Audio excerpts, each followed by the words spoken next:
through them for any further comments and then open up the panel for questions. Dr. Morrison.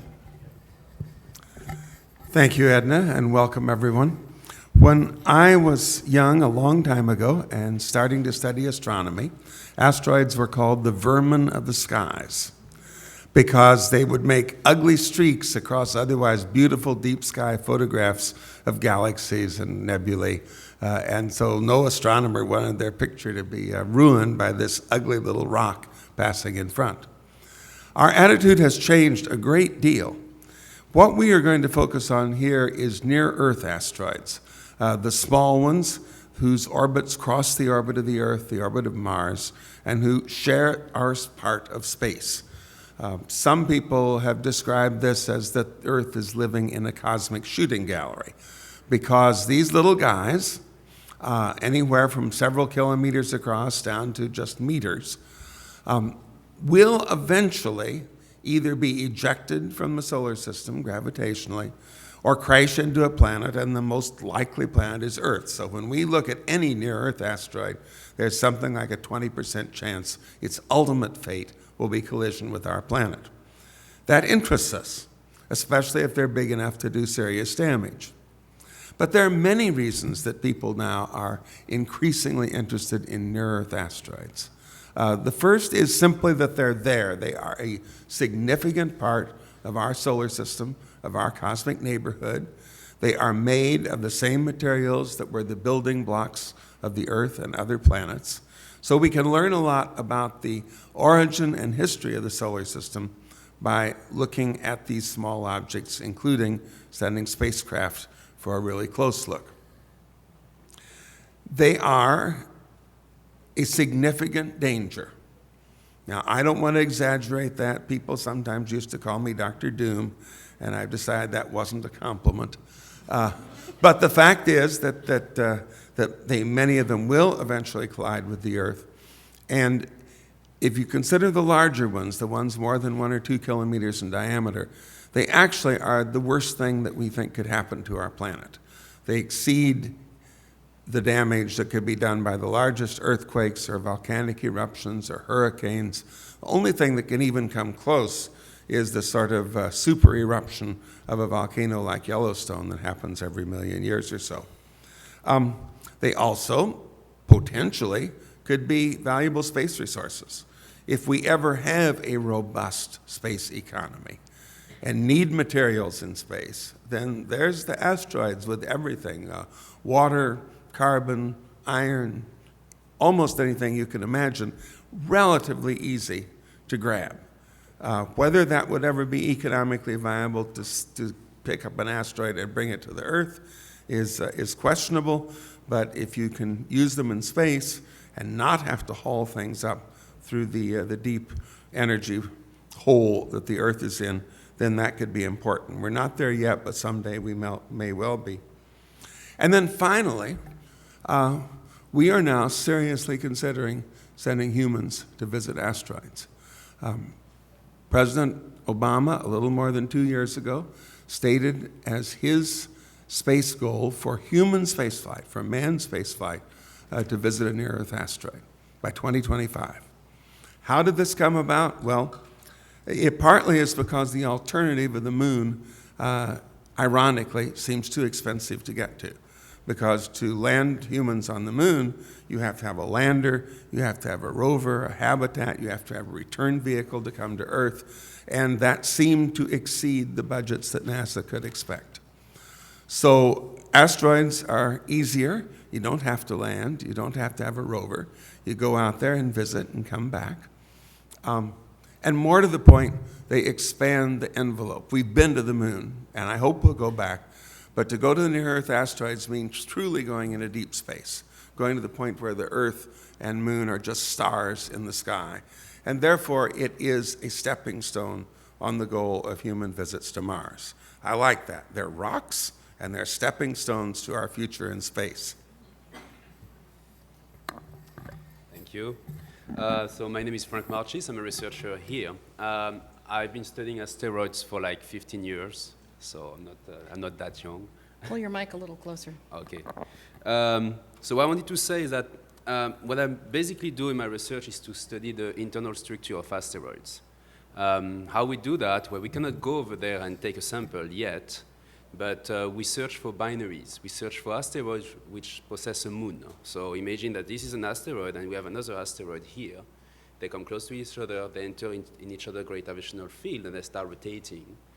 And what happens is that by studying this motion, the rotation, we can infer the bulk density, the composition of the asteroid.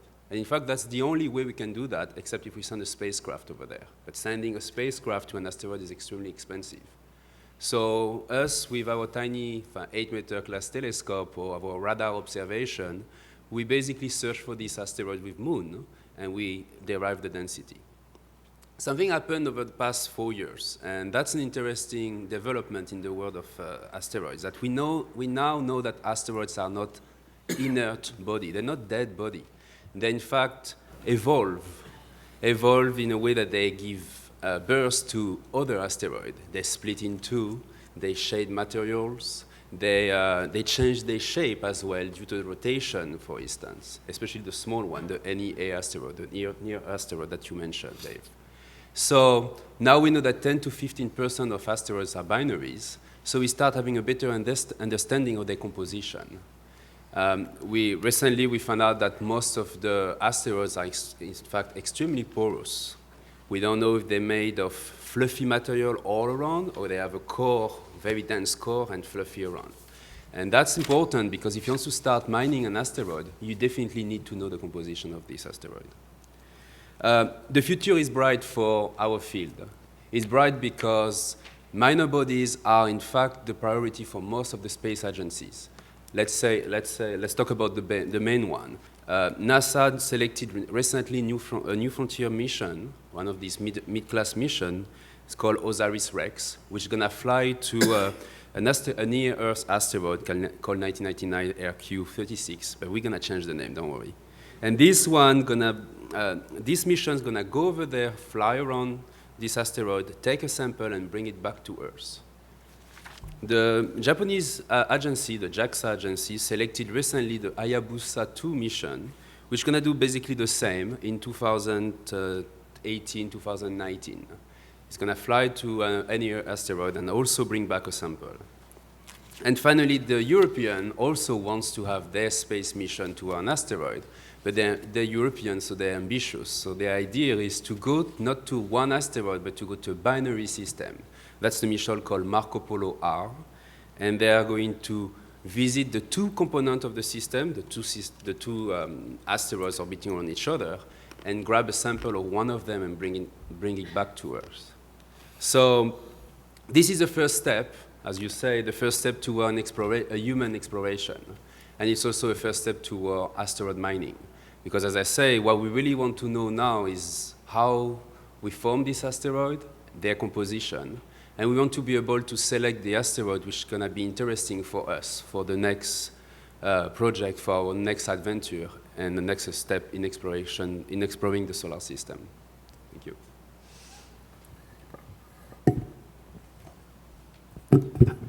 My name is Peter Janeskes. I like to make astronomy out of meteors and fireballs. So I was very interested when a small asteroid was spotted in 2008 that was actually calculated to be on an impact course to Earth. So far, that's still the only asteroid discovered in space so far that actually hit us. And it crashed in north of Sudan. I teamed up with students and staff members from the University of Khartoum, led by Maui Shaddad. And we went out and we found actually pieces of it. And what struck me from that experience was that the pieces we were picking up in the desert were all different. Most of these pieces we were picking up were black and sort of scruffy looking. They were urealites, which is a rare type of meteorite. But 20 to 30% of what was in the desert was ancetite chondrites, in itself a rare class, various ordinary chondrites, some ordinary chondrites that nobody had ever seen before. So this thing was big. This was a 4-meter size asteroid that came crashing in. As far as asteroids hitting us, that's big. And that sort of brings home the idea that if you have an asteroid that big, you're really talking about a small world. This thing is not just a solid block of one thing. It is a really, at least it can be, in this case it was, a really diverse, interesting object, complicated. And if you talk about a thing coming in at 4 meters in size, 4 meters is sort of your car, okay? That's human scale. That's really sort of the type of asteroid you would like to hover around and pick rocks, choose and pick rocks from. So it's a really neat sort of object to go to as a human mission. And I think that if people are looking at what type of objects in the future are going to be visited, what type of near-Earth objects, they are not that big. The typical sizes that typical candidates that people are identifying are sort of between 10 meters and 50 meters. And that is because if they are much bigger, we simply do not know asteroids that are in convenient orbits to go to. So it's the small objects that seem to be good targets for human missions. So that means that if you have a 4-meter size object, you're really looking at one of these things that one day we might got to go and see in detail. So when 2 months ago we had a big boom over the Sierra Nevada mountains, and it scattered meteorites in gold country at a site called Sutter's Mill. Yes, that is the very site where gold was first discovered in California. That was very exciting to me, because here was an asteroid maybe 3 meters or so in size, the same sort of size that matters. And so we've since approached this fall at Sutter's Mill very much in the same way as we did the one in Sudan, where each piece that you pick up could be something unique. And each meteorite is not the same. You could really be looking at different parts of a small world. These really big fireballs, these really big meteorites, these small asteroids that are hitting us once in a while, those are really, really interesting to me, and may tell us more about what sort of things people would ultimately be visiting and exploring. Thank you, Peter. Good morning, everybody. I'm Tom Jones. I'm interested in all kinds of the dimensions of asteroids that we've talked about already this morning. I'm, of course, interested in human exploration of asteroids. As far as I got was about 220 miles into space, and I would surely like to see other human explorers get to a few million miles away to visit these small neighbors of ours. Those missions might take 6 months round trip, and of course, NASA's working on the technical and policy challenges of accomplishing a near-Earth asteroid mission. There are several good reasons in my mind that they should be in the destination set for human explorers, as well as the moon. The machines that you build to go to the moon have the same rocket energy needed to go to nearby asteroids. So the asteroids fall into your lap if you're designing machines that can go to the moon, and vice versa. If you design an asteroid transportation system, all you need to do is add a lander and you'll probably have the capability to go to the moon's surface. And they're complementary destinations. So asteroids give us, of course, great science dating back to the origins of the solar system. By visiting a few of these objects, we'll really fill out what our meteorite collections have tried to tell us so far. We also want to go to the asteroids for their information on operations, on getting our stepping stones to deep space, the Martian moons, the Martian surface eventually. It's a tremendously valuable operational experience to leave Earth's orbit and get out into deep space on shorter missions without the huge risk of going to Mars in one big step. Also, we'd like to go to asteroids to learn about their interior structure and physical properties so we can do a better job of planetary defense. Robots can help us there. Humans will return a tremendous amount of civil engineering information about these objects.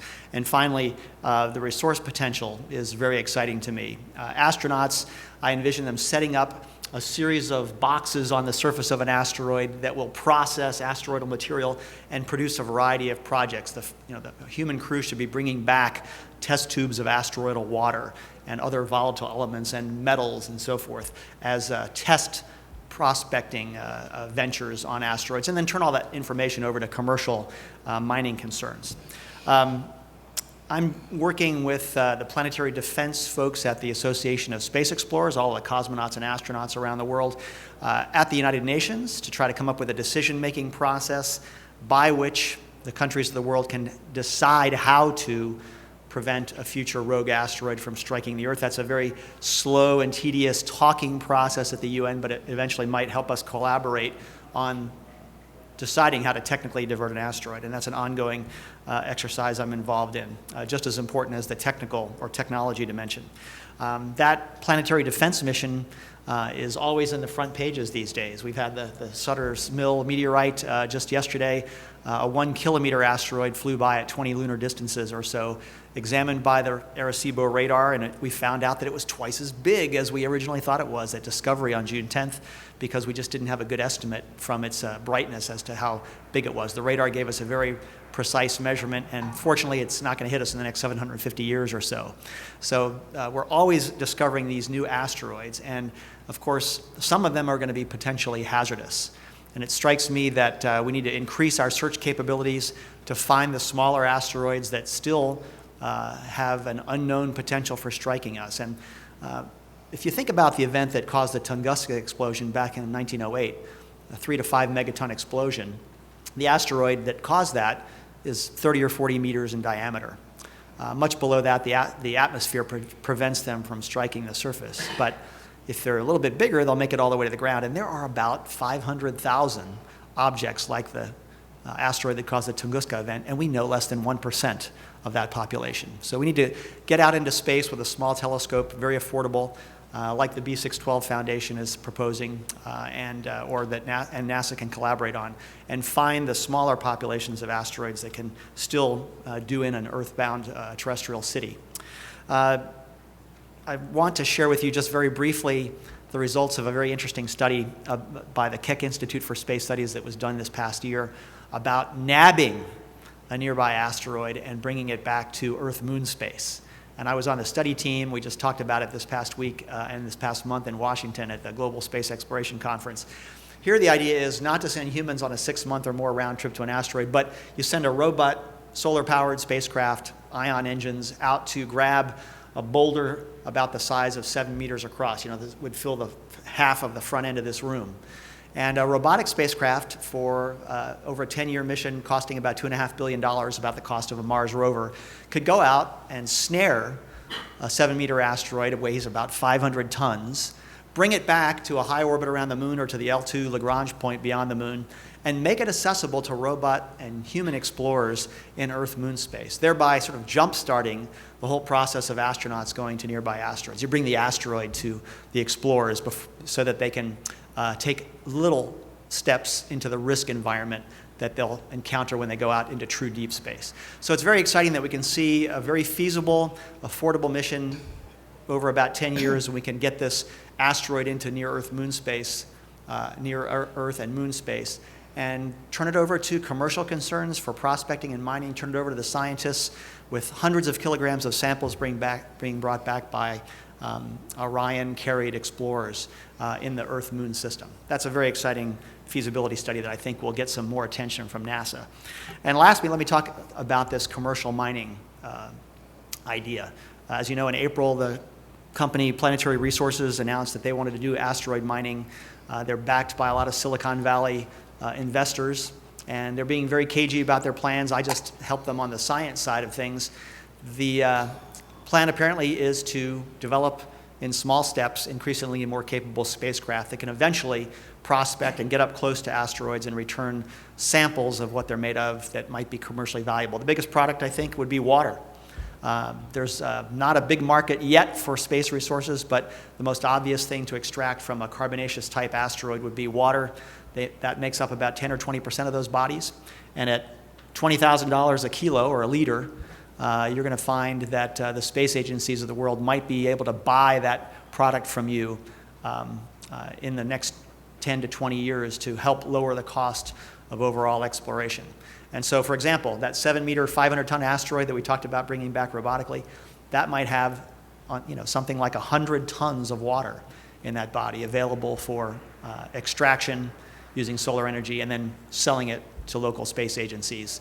I think that's the near-term bright prospect for asteroid mining, just as the water resources on the moon are very attractive if you're going to be doing surface activity on the moon. So let me wrap it up by just saying I think that asteroids are a multi-dimensional set of objects that have benefits across the board in science, in helping us defend the Earth, and in opening up our inner solar system for future exploration by lowering the cost and providing experiential stepping stones to Mars one day. And I'll be, after this panel, right out in the book signing area by the store, signing my books about future space exploration, including asteroids as a dimension of that. So look forward to talking to you all. Edna? Great, thank you very much. I'd like to now move on to questions, but I'm going to offer the panelists the first opportunity to remark or if they have any questions for each other. Thanks, Edna. I'd like to just quickly comment on two what-ifs that may get some of our brain cells operating. First is, what if we discover an asteroid on a collision course with Earth? First of all, of course, we have to do surveys in order to find them. They're not going to just advertise themselves with a red blinking light. But we really have studied ways that we could deflect an asteroid, change its orbit slightly, assuming we had years of warning, so it misses. And it's the only natural hazard that we could completely avoid by using technology. You couldn't stop an earthquake or a volcano, but you could stop an asteroid. Putting that another way, why are the dinosaurs not still with us? It's because they didn't have astronomy and they didn't have a space program. Those are the two things you need in order to protect yourself. The other addresses what Tom is talking about human visits to asteroids, and I must admit I'm a little perplexed in the first case as to what people would do when they got there that the robot couldn't do. Some people say, well, you know, a human is uniquely able to go and stand on the asteroid. Asteroids have so little gravity, nobody could stand on them. In fact, maneuvering around an asteroid is more like maneuvering around the space station in microgravity. But as someone mentioned, the difference is the space station has handholds. So I think we need to ask ourselves, in the long run, there's lots of neat things to do, mining and analysis and so forth. In the short term, what do you in the public, what would excite you about the first human flight to a near-Earth asteroid? What should they do? Should they plant a flag? Should they touch it? Should they operate rovers? What would make such an expedition worthwhile? We all think it's worthwhile because it's a stepping stone to bigger and better things later. But I'm still a little mystified as to what the astronaut will do on that first arrival. Gentlemen, any comments, responses?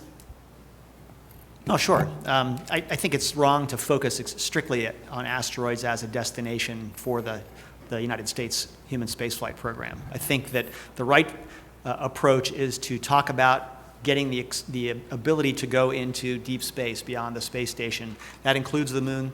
That includes, with those same vehicles, going to asteroids for 2 or 3 or 4 visits to build up experience, and then you go on to the moons of Mars, or you go on to develop an economy between the moon and the Earth. And I really think that we're never going to get to Mars, quite frankly, until we use human skills to industrialize Earth-Moon space. And that involves tapping the wealth of the asteroids. It means humans get involved in demonstrating processes that can then be turned over to commercial concerns to robotically extract asteroid resources. I agree with Dave that robots can do a great job of reconnoitering and landing on asteroids and prospecting them, but at the current pace, we're going to see 1 or 2 asteroid missions every 10 years with current budgets. So unless you've got a human program to go there, the results are going to come in so slowly that everybody's going to lose interest and wander away. So astronauts bring a rapid avalanche of results that will, I think, kickstart the entire resource extraction business or industry. So Peter, do you want to go? Oh, I disagree that going to an asteroid is not worthwhile the effort. I don't see robotic missions do what humans can. I'd be really exciting to see this little asteroid. I'd really excited to dig in and figure out what's below the rocks and below another rock and just sort of take it apart. This is really exploration. This is a new place to go. I would just say that I think the reason for which we should think of going to an asteroid is because basically it's a short pace exploration program. If we want to go to Mars, it's going to take a long time, many years, Decades. more than decades, more than the budget of NASA will sustain, and more than the interest of the people. So an asteroid is an easy place to go because it's on a short time scale. You can motivate an entire generation of young people, and when they become adults, they will basically see an astronaut on an asteroid. And that's, I think, this is the new lunar space program for the next generation. Okay, I imagine some of you have some thoughts about flying rocks. And this nice gentleman will hand you a microphone. I ask that if you would like to ask a question, you make sure you get the microphone first, so first of all, everyone in the room can hear you. And secondly, the recording that is being made can capture your question. So who has a question about flying rocks? Here we go. A gentleman toward the back of the room. I know you know me better than that. I'm no Oh, hi, gentleman. John. Okay, anyway, I wandered in a little bit late, but I wanted to, in the spirit of what Alan Stern was talking about last night in the commercialization of space, would it make any sense to turn this over to entrepreneurs to have a go at it and commercialize the exploitation of asteroids, or there's just no conceivable economic upside at this point? I think Tom is probably in the best position to answer that. It would be wonderful if the commercial folks would feel motivated to go to an asteroid, but that's asking quite a lot from people whose main job is to meet profits on a quarterly basis. Yeah, I think that what I heard from the Planetary Resources folks in April when they made their announcement was that they've got enough investment money behind them to orbit a small telescope to help in the search for asteroids. It's not an overall solution to finding hazardous asteroids or even good prospects for resource-rich asteroids. But it's a step into operating small, cheap spacecraft that can then go out later in other generations to deep space and then eventually get close to promising asteroid candidates. I think that their ambition is to, about 10 years from now, be up close and scratching an asteroid to bring back a test tube of water or some surface dirt that contains a rich metallic iron-nickel content with a side helping of platinum group metals to assess the kind of materials they might find there. And I think they're going to sort of surprise themselves along the way with the challenges of how tough it is to build reliable, cheap spacecraft that are 10 times cheaper than current ones. So let's watch and see how their investors' patience develops over 10 years. And this is why I think it's very important for NASA to take a hand in reducing the risk of asteroid mining or asteroid prospecting. They should do some of the demo with human explorers, as I mentioned. I think this returning a small asteroid to Earth-Moon space is a great way to bring hundreds of tons of asteroidal material and bring it within range then of companies that can afford to get just out of Earth orbit, not take a 2 or 5 year trip out to an asteroid. So it's a way for NASA to put a resource nearby and then let all the international partners involved in the space station, for example, and then all the commercial companies have at dissecting 500 tons of rock. And that's a good 10 or 20 year project right there. What I think NASA can and will do is buy data. That's the best way to team with the commercial products. If a commercial organization or anyone can put up a telescope and do a survey, NASA can pay for the data and pay enough to make it a worthwhile commercial activity.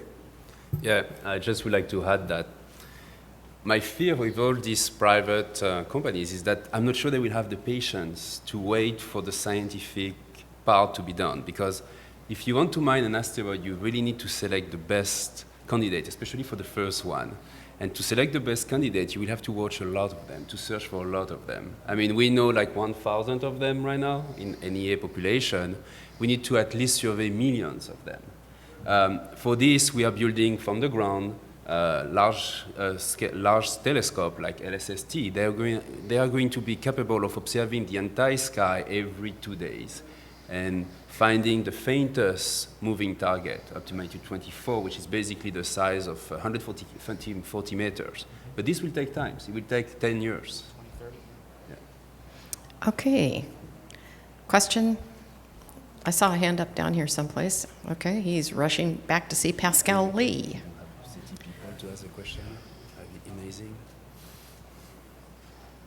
Aha, different person. Hi. Sorry, English major question here. Warning, not a scientist. So 2 questions. Why is the Earth surface not covered in tons of asteroid craters while the moon is? Or is that just an illusion? And also, if other asteroids have hit the Earth hundreds of millions of years ago, wouldn't there be a lot of asteroids buried in the Earth's surface somewhere that we could mine? Yeah, 2 interesting questions. Yes, the Earth has an awful lot of asteroidal material mixed into the crust, but it's been completely processed and absorbed into the Earth. I mean, the Earth's made of asteroids initially. So it becomes part of us and loses the mineral and the physical memory of where it came from. Same thing with cratering. When an asteroid hits, it explodes, it vaporizes. And so you're not going to find a lump of rock down there. You're just going to contribute to the Earth at the rate of about 100 tons a day. And I will just add that, in fact, the water you're drinking is most likely water which is coming from asteroid in the outer main belt.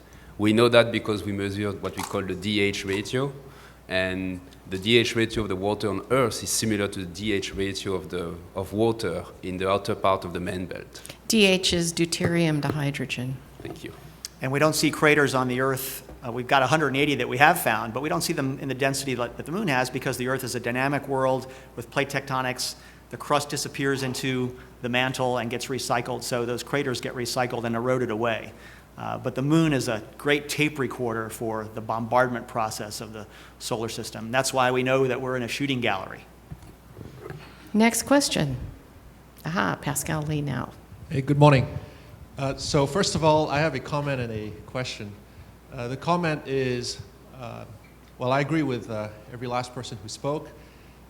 The thing I would say about the motivation or the reason why we would even send humans to asteroids is that the public's attention and interest in human missions is really not measured by the quality or the amount of science that's returned by mission. That's just a simple fact. The public's interest is really driven by the fact that we're doing firsts that are exciting and are taking us to a goal that we deem to be of value. So missions like Apollo 7, Apollo 9, Apollo 8 were not particularly exciting inherently. We weren't going really anywhere, but they were major milestones towards this goal that everybody was on board with, or many people were, which was to land on the moon and come back. And your question? So the comment is, going to asteroids to me makes total sense as long as it's cast in this view of us going to Mars and visiting the moons of Mars as a first approach to Mars. The question is for Peter. Peter, how do you know that the other meteorites that you were picking up, above and beyond the Euralites, were not from other falls? In other words, you're in a desert after all, you might have meteorites. Yeah, we spend a lot of time researching that because that's the obvious thing you would expect. There were other meteorites there already, and we were just coming across that. The area was huge. It was 30 by 7 kilometers or so, which we were surveying. But the reality was that these were all fresh meteorites. They were completely unweathered. They had black fusion crusts, all sorts of different types. We had, among the small pieces and the big pieces, a lot of size sorting going on. We found the same diversity. So there was not that in one area you found densitide chondrites, in another area you found something else. We measured cosmic ray isotopes, the ones generated when the meteorite is in space and which decay very rapidly once the meteorite is on the Earth. And we actually able to show that even these non-Euralites, these ornite chondrites and densitide chondrites, were just recently fallen. And they came from a really big object, just like the Euralites were. And so what are the chances of 2 really big objects falling in that same 30 by 7 kilometer area? So we had a lot of arguments to say, no, these were all part of 2008 TC3. 2008 TC3 was a really interesting quite extraordinary object, but maybe not that uncommon. It's just that we don't have studied in detail that many really big, from my perspective, really big asteroid impacts. I just would like to add that NASA, JAXA, and ESA are spending millions of dollars to get a sample for an asteroid. And Peter could do it with just a trip to Sudan or just crossing half of California. So. But with the students of Sudan from the University of Khartoum. That's great. Okay, next question. You talked about going to an asteroid and then bringing back a sample. Would there be an advantage to doing that as opposed to picking up parts that are meteorites from the Earth, in that that asteroid would not have gone through the atmosphere? So would there be a benefit to doing that? It's mostly about making these links. We have all these asteroids in space, and we have many different asteroid classes. We can see they look a little bit different. They have slightly different colors. They're darker and lighter and so on. Yeah. And we have about 40,000 meteorites in our collections. But we really don't know how these two are related. And so the idea that you sort of try and understand which meteorite that gives you all this geologic information corresponds to what asteroid class, that's really what motivates this. And I would like to add that what motivates us is also to know the structure of the asteroids. If you go on an asteroid, think about an asteroid has zero gravity almost. So the way the material is aggregated is different. So we don't know if, for instance, the material is extremely fluffy, like if you put your hand, we go deep into it for at least 20 centimeters, or if it's a very compact rock. And that's important because that changes the property of an asteroid, the way it's reacting also due to the solar wind, the interaction with the sun, and also we have an impact if we want to mine an asteroid, because the technology will be extremely different in this case. I actually am very sympathetic to your question. The cheapest way to get samples from other places is to go down to the Antarctic and pick up rocks. But there really is an advantage in knowing where it comes from. We now, at the time of Apollo, we didn't know there were any moon rocks on the Earth that came as meteorites, and now we do. But we still greatly value the rocks that were picked up on the surface of the moon because we know where they came from. We know the context in which they exist. They've been put and sealed and kept away from contamination, whereas the meteorite from the moon that fell in the Antarctic has been exposed to centuries, millennia of water and ice in our atmosphere, which does degrade them significantly. And can I add something? The Dawn mission is a mission which is orbiting around Vesta. Identified the source of what we call the HED meteorites, which is a very specific kind of meteorite we have been observing on Earth and also on other planets.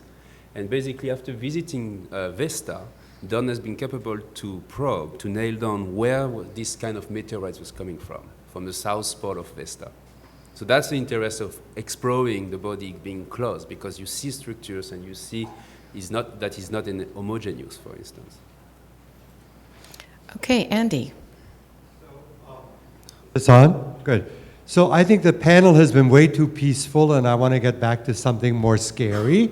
So I understand that when we observe asteroids that are near-Earth asteroids, there's a wide range of sizes.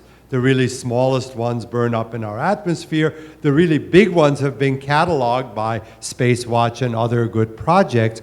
But what about the medium ones? So my question is sort of two-part. What do we know any more about the smaller Earth-crossing asteroids? How many there are? How many of them we've found? And if we do find one that is sort of that's got our name on it or our number on it, are there things we can do with smaller asteroids to deflect them or destroy them or to do something about them? Well, Andy, it's a big question as to what you mean by small. Some people here think a 4 meter asteroid is big. Some think it's small. But we have discovered a lot. When you and I first wrote our textbooks, there were only a handful of near-Earth asteroids known. Now there are more than 9,000, and a lot of those are small ones. And fortunately, none of them that we have found so far is on a collision course. But if we found one on a collision course, and if we had sufficient warning, then we could deflect it in the simplest possible way by simply running a spacecraft into it and transferring that momentum and changing its orbit ever so slightly. We don't need to nuke it. We don't need to put on some sort of fancy pusher spacecraft. It's just simple Newtonian mechanics. Here's the asteroid, bang something into it, and you shift its orbit so it would miss the Earth completely. So objects like Tunguska, objects in the few tens of meters, up to a couple of 100 meters size, we have the technology to deflect them. All we need is surveys to find more of them, with the hopes that eventually we'll find the next impactor before it impacts and can do something about it. I'd add that we're not spending enough to buy asteroid insurance today. The problem that Dave has cited is that we don't know about the small end of the asteroid population. We're not finding out about them rapidly enough. As we've heard, it's going to take about 10 to 20 years for the ground-based telescopes to start filling out the catalog down to about 140 meters, which is where we retire about another 90% of the risk that exists from asteroids today. So, the top of the asteroid risk table right now is 2011 AG5, which is about a 140-meter object. It has a 1 in 500 chance of hitting us in 2040. And NASA had a workshop a few weeks ago that I attended. That particular object is a poster child for all the thousands of undiscovered asteroids that might have higher odds than that of striking us. So in order to get to those asteroids and discover them more quickly, find them early so that we can use our technology to deflect them, NASA has to spend more than the $20 million a year that they're spending now on asteroid searches.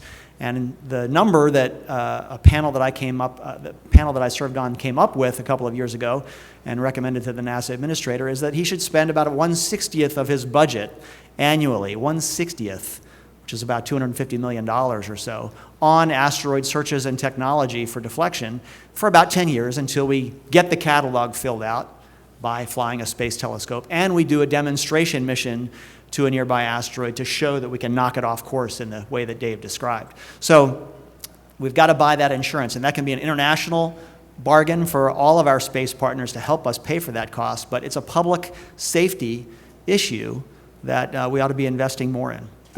I have a question to ask.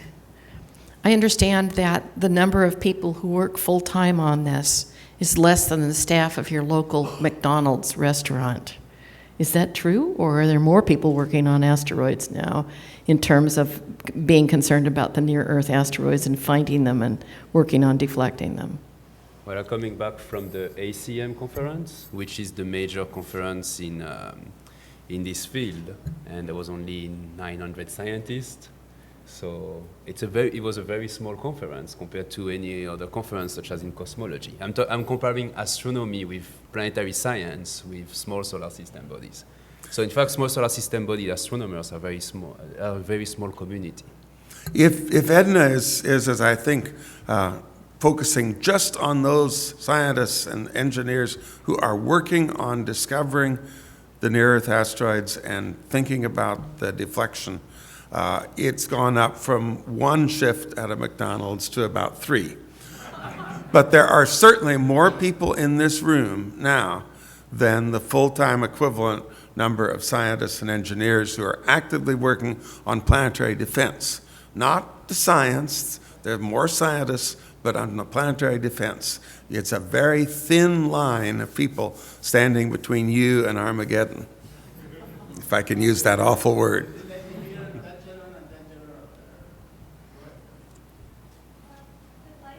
Inside the water of an asteroid, and then when the asteroid crossed into Earth, brought life to Earth? Could life have started inside of an asteroid, and when the asteroid came to Earth, could that have started life on Earth? This is a panspermia type of question, I think. Anybody want to comment? That's for you. Looking at me. That's for you, because you're the meteor guy. I'm the meteor guy. Okay, so a lot of people like this idea that life started somewhere else, and that comets or asteroids brought it to the Earth. Because we see lots of asteroids from space fall on the Earth, and so we think that that's an interesting idea. There's been a lot of studies done on whether life, if you really dry it out, and if you really, it's really the right sort of life, whether that can survive space travel in an asteroid or in a comet. And the answer is yes, to a certain extent, it can. Now the question is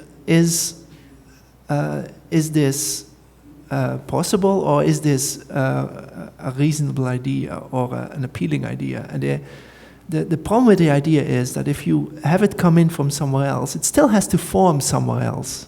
And you have to come up with an idea on how life started on some other planet, or some other place in the universe. And so you're really just pushing away the ultimate question, as in how did life originate? And so as long as there's no real evidence for life being in meteorites, life unlike what we have on Earth perhaps now, because we certainly know life on Earth has evolved from whatever came in early. So as long as there's no life found in meteorites or in comet particles we're collecting, then the idea, it's a nice idea, but it's not helping us understand necessarily how life originated. Thank you, Peter. Next question. If asteroids form from the same protoplanetary disk, why would one be radically different from another? Why aren't they more or less homogeneous? What are some of the factors that would make for differences among them? Yeah, go, Frank. Well, the protoplanetary disk, which is the place where form all the planetesimals, so the asteroids, was not homogeneous. And also the temperature in the protoplanetary disk has changed drastically, because close to the protostar, which is the path of our sun, the temperature was high, so there was no volatile element, for instance. And the further away you go into the protoplanetary disk, the more icy element you find. So that's one of the reasons we think that trans-Neptunian objects, this large body, are made of ice and rocks, because they're far away from us, beyond the orbit of Neptune. And the closer you come, the more mafic, so more rocky elements you will find for the asteroids. Then we also know now there is a mixture, and we don't really know the origin of this mixture. We don't know how this mixture happened, and this has been shown by the recent observation of asteroid that you did, but also some of the Genesis result, the famous mission which opened a sail nearby a comet. Thanks. Next question. This is working. I wanted to get back to the planetary defense question. And I guess, Tom, you had said that you were recently doing a lot of work trying to, basically helping the nations of the world decide how they were going to respond. And I'm wondering, I guess, if you can expand on that a little bit. How much debate is there really about across nations about what to do if we find the asteroid with our name on it?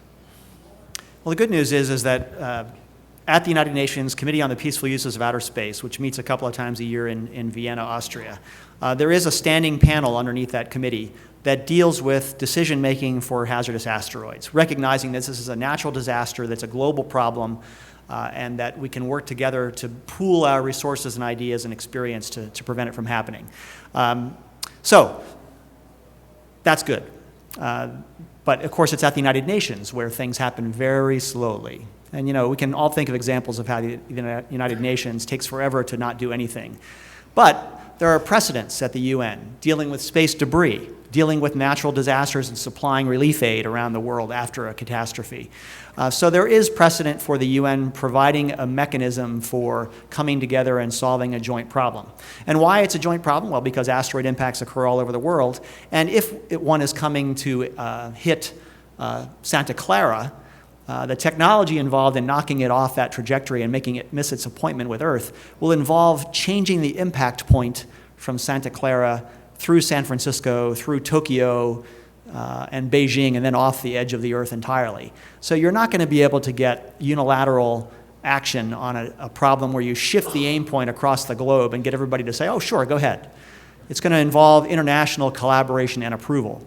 So the Association of Space Explorers back in 2005 started a process of bringing together experts to propose how the UN might decide to deflect an asteroid. And in a nutshell, it involved information, warning, and analysis of asteroid orbits and predicting impacts. A lot of that is already in place at NASA, in Italy, and at ESA, for example, with other interested space agencies cooperating.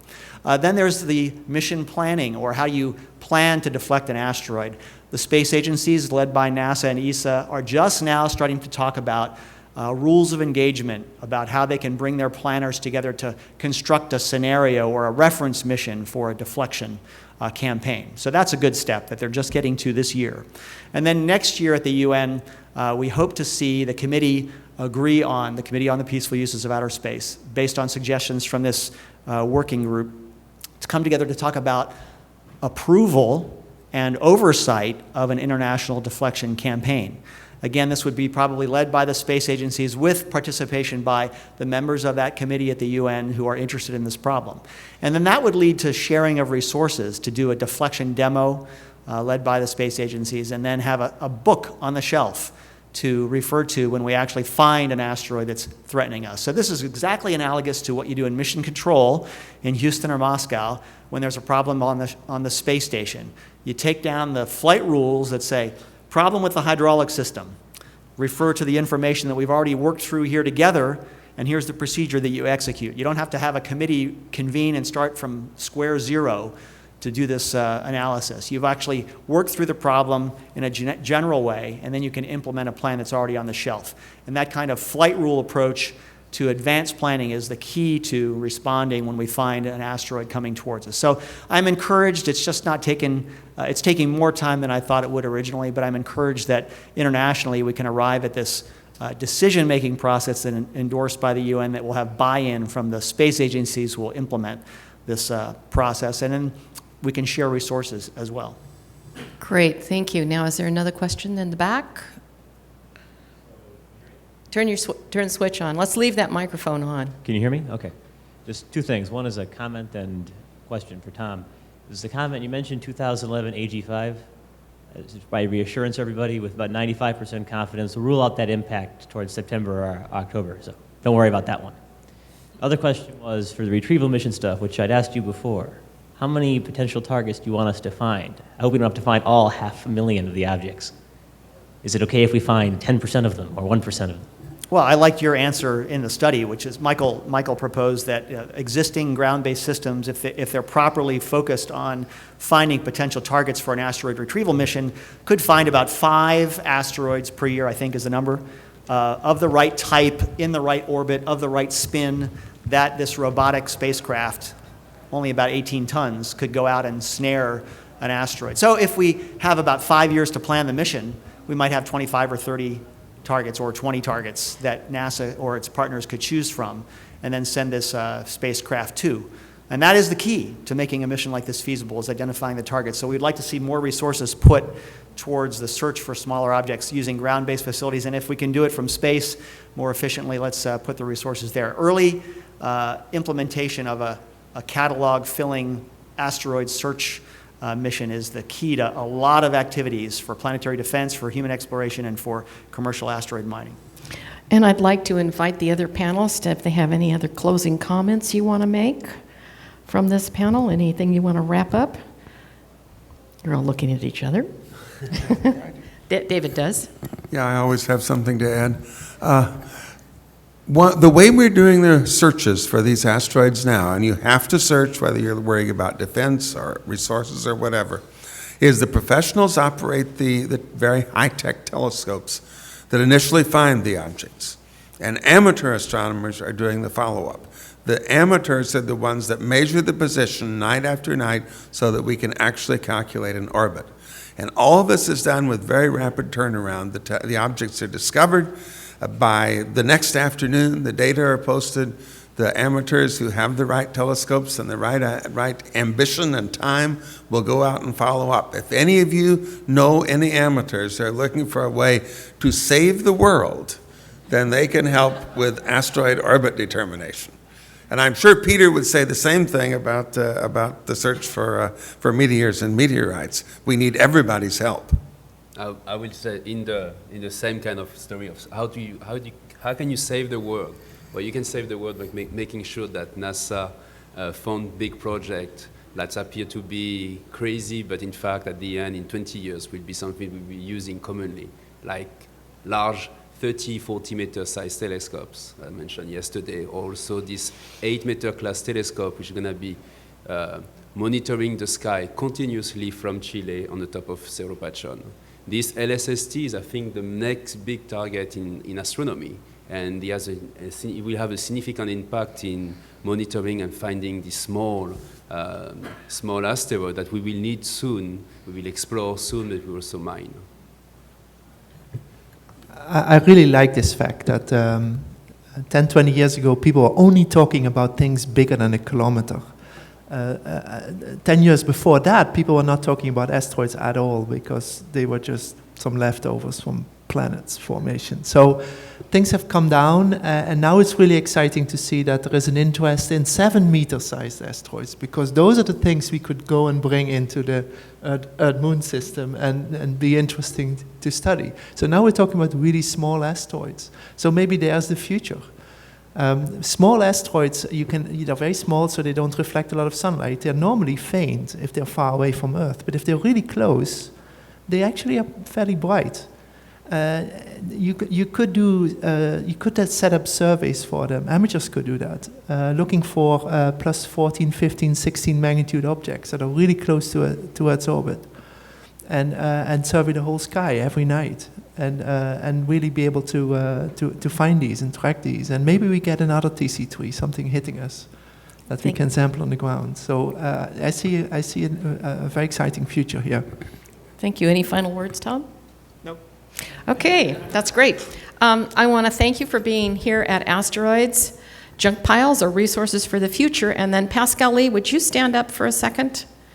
Pascal Lee is going to be at the SETI Institute booth in the exhibit area for the next half an hour, and he'll be available to talk to you about a fantastic opportunity to join his team on Devon Island in the high Arctic.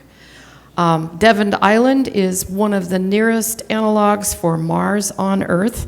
And he's got these great flyers and can tell you all about it. So if you want to be part of his team, go talk to Pascal. Thank you very much, everybody.